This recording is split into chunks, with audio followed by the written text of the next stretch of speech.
নমস্কার, কেমন আছো সবাই? আমি কিন্তু বেশ অনেক দিন পর আবার ভিডিও আপলোড করছি। আসলে আমি অনেকটাই ব্যস্ত ছিলাম, যার কারণে এতদিন একটাও ভিডিও আপলোড করার সময় পাইনি।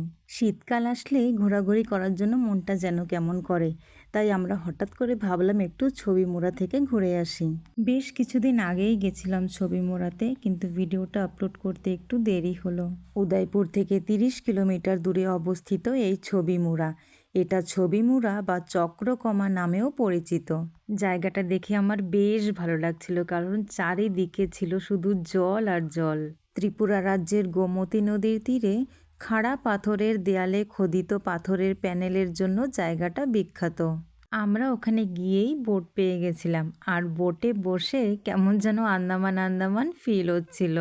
এমনিতে শীতকাল, তার উপর এই জলের মধ্যে গিয়ে যেন আরও বেশি ঠান্ডা লাগছিল। আর কোনো কোনো জায়গায় এমনও ছিল যে রোদ নিচে পর্যন্ত পৌঁছচ্ছিলই না। এখানে শিব, বিষ্ণু, কার্তিক, দুর্গা এবং অন্যান্য দেবদেবীর বিশাল খোদিত মূর্তির জন্য জায়গাটা বিখ্যাত। আর এই মূর্তিগুলো 1500-1600 শতাব্দীর সময়ের। বোন যখন ত্রিপুরাতে ছিল, ওর কিন্তু এখানে আসার অনেক ইচ্ছে ছিল, কিন্তু তখন তার দাদা ভাইয়ের সময় ছিল না, যার কারণে আর আসা হয়নি। আন্দামান থেকে মা বাবা সবাই যখন এসছিল, তখন সবাইকে নিয়ে এখানে আসার অনেক ইচ্ছে ছিল, কিন্তু সময়ের অভাবে সেটা আর হয়ে ওঠেনি। তারপর ফাইনালি পৌঁছে গেলাম আমাদের সেই গন্তব্য স্থানে। এই হলো সেই পাথরে খোদাই করা দুর্গা মূর্তি। অনুমান করা হয় এই মা দুর্গার প্রতিমাটি প্রায় 20 ফুট উঁচু। এই খাড়া পাথরের গায়ে খোদাই করা মূর্তি, যা ত্রিপুরার প্রাচীন শিল্প ও ইতিহাসের এক অমূল্য নিদর্শন। আর এই শিল্পীর নাম কিন্তু অজানা, কেউ জানে না। এখানে জুতো পরে যাওয়া নিষেধ ছিল, আর দুর্গা মূর্তি ছিল অনেক ওপরে। অত ওপরে সবাই উঠতে পারবে না, সেই জন্য কয়েকজনই গেছিল ওপরে। আর হাজব্যান্ড আমাকে বলেছিল, তোমার অত ওপরে উঠতে হবে না, তুমি বোটে বসেই দেখো। ওখানে কিছু সময় থাকার পর সবাই আবার বোটে উঠে গেছে, বোট ছেড়ে দিয়েছে। ফেরার পথে ছিল বড় একটা গুহা, সেখানেও বোটে করে নিয়ে গেছে। ওটাকে যে ঠিক গুহা বলবো না কি বলবো ঠিক বুঝতে পারছি না, তোমরাই দেখো। এই হলো সেই গুহা, বা কি বলে ঠিক জানি না।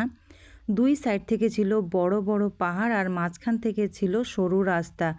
দুই সাইডে সরু সরু রাস্তা ছিল দুটো, আর তার মাঝখান থেকেই জল বয়ে যাচ্ছিল। যেহেতু শীতকাল, প্রচণ্ড ঠান্ডা, আর এই গুহার ভেতরে ঢুকে যেন আরও বেশি ঠান্ডা লাগছিল। তোমরা হয়তো বা ভিডিও দেখে বুঝতে পারছো যে রোদ কিন্তু নিচ পর্যন্ত একদমই পৌঁছয় না। এখানে রাস্তাগুলো দেখো কেমন কাদা কাদা হয়ে আছে, মনে হয় পাহাড়ের গা বেয়ে সবসময় জল পড়তে থাকে, যার কারণে রাস্তাগুলো সবসময় ভেজা ভেজা ভাব থাকে। যেমনই হোক, জায়গাটা কিন্তু আমার বেশ ভালো লেগেছে। আর গরমের দিনে যদি এমন একটা ঠান্ডা জায়গায় যদি আসা হয়, তাহলে তো এখান থেকে যাওয়ারই মন হবে না। এখানে আমরা কিছু কিছু শিবলিঙ্গ দেখতে পেয়েছিলাম। যেমন এই গুহার মধ্যে ঢুকে চলার পথে পাশেই ছিল একটা শিবলিঙ্গ, আর একটা শিবলিঙ্গ ছিল জলের ভেতরে। দেখো পাথরের গা বেয়ে কেমন অনবরত জল পড়ছে। আর একটা জিনিস দেখো, এখানে পাথরের গায়ে খোদাই করে শিবলিঙ্গ বানানো রয়েছে। এটা দেখে কিন্তু বেশ ভালো লেগেছে। তারপর সেখান থেকে আমরা আরও ভেতরে চলে গেছি। ভিডিও দেখে তোমরা বুঝতেই পারছো যে সিঁড়িটা কত ওপরে চলে গেছে। আসলে এখান থেকে আমরা যখন হেঁটে গেছি, তখন কিন্তু বুঝতে পারিনি যে আমরা কত ওপরে উঠছি। ওপরে উঠে যখন পিছন ফিরে দেখি, তখন বুঝতে পারলাম যে আমরা কতটা ওপরে চলে এসেছি। এখানে এমনিই ছিল সরু সরু আর ছোট ছোট রাস্তা, তার উপরে জল পড়ে এমন অবস্থা হয়েছিল যে এর উপর দিয়ে হাঁটতেই ভয় পাচ্ছিলাম। আর এখন আমরা যাচ্ছি সেই আসল গুহার দিকে। আসলে দেখতে পাইনি কিছুই অন্ধকারে, কিন্তু গুহাটা দেখে এসেছি। আমাদের আগেই কয়েকজন লোক ওখানে গিয়ে কিছুই না দেখতে পেয়ে বাইরে দাঁড়িয়ে ফটো তুলছিল। আর এই দেখো সেই গুহা, দেখো কতটা অন্ধকার। আমরা দুজনে তো ফোনের ফ্ল্যাশ লাইট অন করে অনেক দেখার চেষ্টা করেছিলাম যে ভেতরে কি আছে, কিছু দেখা যাচ্ছে কি না, কিন্তু কিছুই দেখতে পাইনি। তারপরে আমরা ওখান থেকে ব্যাক করেছি। আর দেখো, এখান থেকে দাঁড়িয়ে দেখলে বোঝা যাচ্ছে যে আমরা কতটা ভেতরে চলে এসেছি। আর এই দেখো, দুই সাইডে সরু রাস্তার মাঝখান থেকে এরকম জল ছিল। এটা হয়তো কোনো ঝর্ণার জল বয়ে আসছে। তারপরে আমরা এখানে চলে এসেছি বোটের কাছে। বোট তো এখানে ওয়েট করছিল।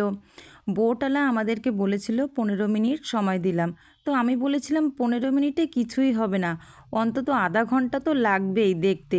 কিন্তু সত্যি বোটওয়ালা ঠিক কথাই বলেছিল, 15 মিনিটেই সব কিছু দেখা হয়ে গেছে। তারপর সেখান থেকেও বোট ছেড়ে দিয়েছে। সত্যি বোটে বসে ভাবছিলাম এখানে আরও আগে কেন আসলাম না। আর এই দেখো আর একটা শিবলিঙ্গ, এই শিবলিঙ্গটা হয়তো লোহা দিয়ে বানানো। আমরা বোটওয়ালাকে বলেছিলাম যে একটু কাছে নিয়ে গিয়ে দেখাতে, তো বোট আমাদেরকে একেবারে কাছে নিয়ে গিয়ে শিবলিঙ্গটা দেখিয়েছিল। আর দেখো আসার পথে দেখেছিলাম একটা বানর। এখনও পর্যন্ত ত্রিপুরার যত জায়গায় আমি ঘুরেছি তার মধ্যে এই ছবি মোড়া জায়গাটা আমার সব থেকে বেশি ভালো লেগেছে। তোমাদের কেমন লাগলো অবশ্যই কমেন্ট করে জানিও। আর আজকে প্রথমবার যারা তোমরা আমার ভিডিওটা দেখছো, ভিডিওটা ভালো লাগলে চ্যানেলটাকে সাবস্ক্রাইব করে পাশে থেকো। দেখা হবে আর একটা নতুন ভিডিওর সঙ্গে। টাটা।